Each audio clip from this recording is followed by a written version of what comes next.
Welcome to the Virtual High School. In this lesson, we will be taking a look at some techniques and laws which apply when you multiply and divide positive and negative integers. Now they are telling us that we have a number of integers being divided, so no multiplication here yet. You are provided with the answer, so we are provided with the answer, which in this case is -9.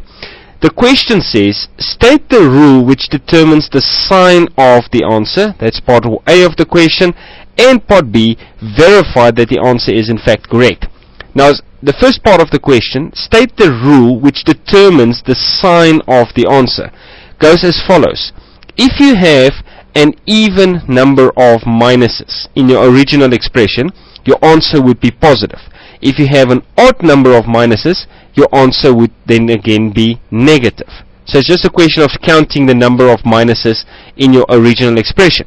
Now if we do that, we get 1 minus there and 1 minus there, 2 minuses, that's an even number. So immediately we look at that minus in the answer and we say, but wait a minute, if we have an even number of minuses, how come the answer is minus as well?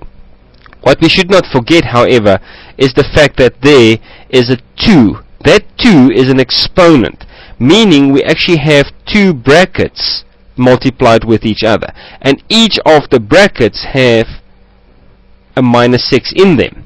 So now we don't have two minuses in the original expression, but in fact 3. Because that's 1, 2, and then another 3, a third one there, which accounts for the minus in the answer. So that makes sense then.